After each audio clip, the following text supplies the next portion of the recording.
नमस्कार श्रोता मित्रों।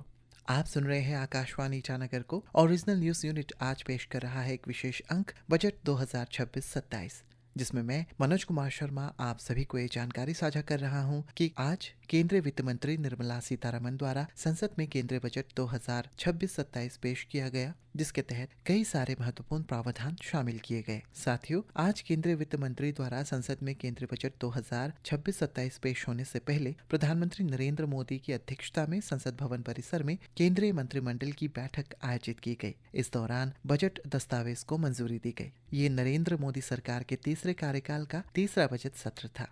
दोस्तों, वित्त मंत्री ने 2019 में पदभार संभालने के बाद से लगातार 9वीं बार आज केंद्रीय बजट पेश किया। अपने बजट भाषण में उन्होंने अगले वित्तीय वर्ष के लिए सरकार की राजस्व और व्यय योजनाओं की रूपरेखा प्रस्तुत की, जिससे आत्मनिर्भर भारत को लक्ष्य मानकर लोक निवेश पर अधिक बल देते हुए ढांचागत सुधारों, राजकोषीय वित्तीयता और मौद्रिक स्थिरता का अनुसरण किया गया है। बजट 2026-27 विशेष रूप से क्षमता निर्माण और सुधारों पर ध्यान केंद्रित करता है। वित्त मंत्री ने इसे युवा शक्ति संचालित बजट कहा है। साथियों, वित्त मंत्री ने विश्व की सबसे बड़ी अर्थव्यवस्था में शामिल होने के प्रयास में मजबूती से साथ देने के लिए नागरिकों के प्रति आभार व्यक्त किया। उन्होंने कहा कि बजट आर्थिक विकास को गति देने, नागरिकों की क्षमता निर्माण की आकांक्षाएं पूरी करने तथा सबका साथ सबका विकास के 3 कर्तव्यों से प्रेरित है, जिसका लक्ष्य प्रत्येक परिवार, समुदाय, क्षेत्र और सेक्टर की संसाधनों, सुविधाओं और अवसरों तक पहुंच सुनिश्चित करना है। श्रोता मित्रों, आप सुन रहे हैं आकाशवाणी ईटानगर की रीजनल न्यूज यूनिट द्वारा प्रस्तुत ये विशेष कार्यक्रम बजट 2026-27, जिसमें आप ये जानकारी प्राप्त कर रहे हैं कि आज पेश की गई बजट 2026-27 में जनहित में क्या क्या प्रावधान शामिल किया गया है।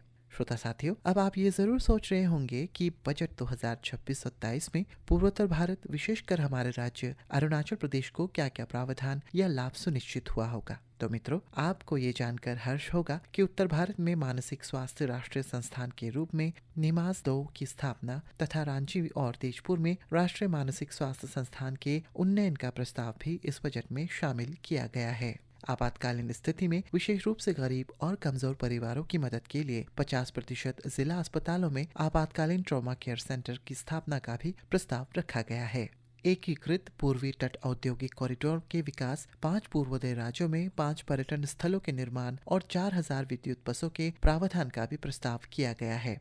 बजट के प्रावधानों के तहत अरुणाचल प्रदेश, सिक्किम, असम, मणिपुर, मिजोरम और त्रिपुरा में बौद्ध सर्किट के विकास के लिए योजना शुरू करने का प्रस्ताव किया गया है। इसमें मंदिरों और मठों के संरक्षण, भाषा ताड़न केंद्र, संपर्क और तीर्थ यात्रियों की सुविधा शामिल होंगी। वित्त मंत्री ने कहा है कि विकास के लाभ प्रत्येक किसान, अनुसूचित जाति, अनुसूचित जनजाति, युवा, निर्धन और महिलाओं तक पहुंचना सुनिश्चित करना है। सरकार का संकल्प शोषितों और वंचितों पर ध्यान देना है। इस उद्देश्य से सरकार का कर्तव्य उत्पादकता और प्रतिस्पर्धा बढ़ाते हुए आर्थिक विकास को तेज करना और विश्व की लगातार बदल रही परिस्थितियों का सामना करने में सक्षम बनाना है। वित्त मंत्री ने कहा कि सरकार ने रोजगार सृजन, उत्पादकता बढ़ाने और विकास की गति तेज करने के लिए व्यापक आर्थिक सुधार किए हैं। श्रोता मित्रों, वित्त मंत्री ने 6 सेक्टर में नई पहल का प्रस्ताव किया है। इनमें रणनीतिक क्षेत्रों में विनिर्माण तेज करना, औद्योगिक क्षेत्रों का कायाकल्प करना, सूक्ष्म, लघु और मध्यम चैंपियन उद्यमियों का निर्माण करना, बुनियादी ढांचे को सशक्त करना, दीर्घकालिक ऊर्जा सुरक्षा और स्थायी सुनिश्चित करना तथा शहर आर्थिक क्षेत्र विकसित करना है। वित्त मंत्री ने भारत को एक वैश्विक जैव औषध विनिर्माण केंद्र के रूप में विकसित करने के लिए अगले 5 वर्ष में 10,000 करोड़ रुपए के परिव्यय का प्रस्ताव किया। इससे जैविक घरेलू उत्पादन के लिए परिवेश तैयार होगा। इस रणनीति के तहत फार्मास्यूटिकल, शिक्षा और अनुसंधान के 3 नए राष्ट्रीय संस्थान और 7 मौजूदा संस्थानों का उन्नयन शामिल है। श्रोता मित्रों, सुश्री सीतारमण ने कहा है कि देश की सेमीकंडक्टर क्षमताओं का विस्तार करने वाले इंडिया सेमीकंडक्टर मिशन के पहले चरण से आगे बढ़ते हुए दूसरे चरण के शुभारंभ का प्रस्ताव है। वित्त मंत्री ने कहा है कि पिछले वर्ष 22,919 करोड़ रुपए के परिव्यय से आरंभ की गई इलेक्ट्रॉनिकी घटक विनिर्माण योजना के पहले ही लक्ष्य से 2 गुना निवेश की प्रतिबद्धताएं मिल चुकी है। बजट 2026-27 में घरेलू रासायनिक उत्पादन बढ़ाने और आयात पर निर्भरता कम करने के लिए 3 समर्पित रासायनिक पार्क की स्थापना में राज्यों की मदद के लिए योजना शुरू करने का प्रस्ताव किया गया है। साथियों, वित्त मंत्री ने कपड़ा सेक्टर के लिए एकीकृत कार्यक्रम का प्रस्ताव किया। वित्त मंत्री ने इनके अतिरिक्त मेगा टेक्सटाइल पार्क स्थापित करने तथा खादी, हथकरघा और हस्तशिल्प की मजबूती के लिए महात्मा गांधी ग्राम स्वराज योजना के शुभारंभ का प्रस्ताव किया। भारत को उच्च गुणवत्ता और किफायती मूल्य पर खेलकूद सामानों का वैश्विक केंद्र बनाने के लिए वित्त मंत्री ने निर्माण, अनुसंधान और नवाचार को बढ़ावा देने के लिए एक समर्थित पहल का प्रस्ताव किया।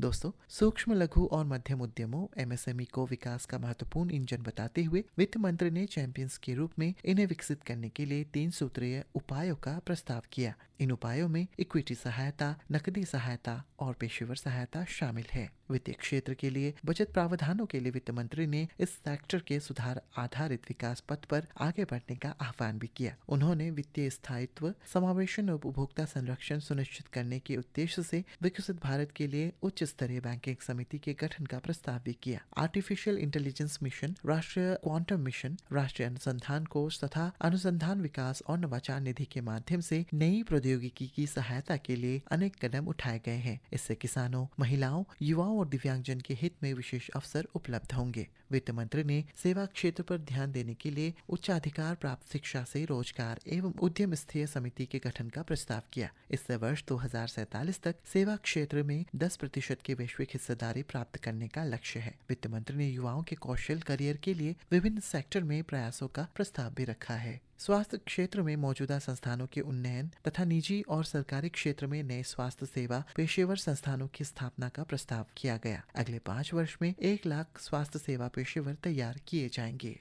वित्त मंत्री ने कहा है कि विश्व के विभिन्न भागों में भारतीय योग और चिकित्सा पद्धतियों को व्यापक पहचान मिल रही है। गुणवत्तापूर्ण आयुर्वेद उत्पादों के निर्यात की बढ़ती मांग पूरी करने के लिए और कदम उठाए जाएंगे। पशुधन के माध्यम से कृषि आय बढ़ाने के लिए वित्त मंत्री ने ऋण संबंध पूंजी सब्सिडी सहायता योजना शुरू करने का प्रस्ताव किया। पर्यटन क्षेत्र में रोजगार सृजन, विदेशी मुद्रा आय और स्थानीय अर्थव्यवस्था के विस्तार की भरपूर क्षमता का उल्लेख करते हुए वित्त मंत्री निर्मला सीतारमन ने वर्तमान राष्ट्रीय होटल प्रबंधन और कैटरिंग प्रौद्योगिकी परिषद का उन्नयन करते हुए राष्ट्रीय आतिथ्य संस्थान की स्थापना का प्रस्ताव किया, जो शैक्षणिक संस्थानों, उद्योग और सरकार के बीच सेतु का कार्य करेगा। खेलो इंडिया कार्यक्रम के माध्यम से खेलकूद प्रतिभाओं के सुव्यवस्थित विकास के प्रयासों को जारी रखते हुए वित्त मंत्री ने अगले दशक में खेलकूद क्षेत्र में बदलाव के लिए खेलो इंडिया मिशन शुरू करने का प्रस्ताव किया। वित्त मंत्री ने सबका साथ, सबका विकास दृष्टिकोण के अनुरूप लक्षित प्रयासों पर बल दिया। उन्होंने कहा कि इसके लिए छोटे और सीमांत किसानों पर विशेष ध्यान देते हुए उत्पादकता और उद्यमशीलता बढ़ाकर किसानों की आय में वृद्धि करनी होगी। किसानों की आय बढ़ाने के लिए मत्स्य पालन क्षेत्र में 500 जलाशयों और अमृत सरोवर के एकीकृत विकास तथा स्टार्टअप और मत्स्य पालन किसान उत्पादक संगठनों सहित महिला प्रेरित समूहों को बाजार से जोड़ने की शुरुआत करने का प्रस्ताव भी किया गया है।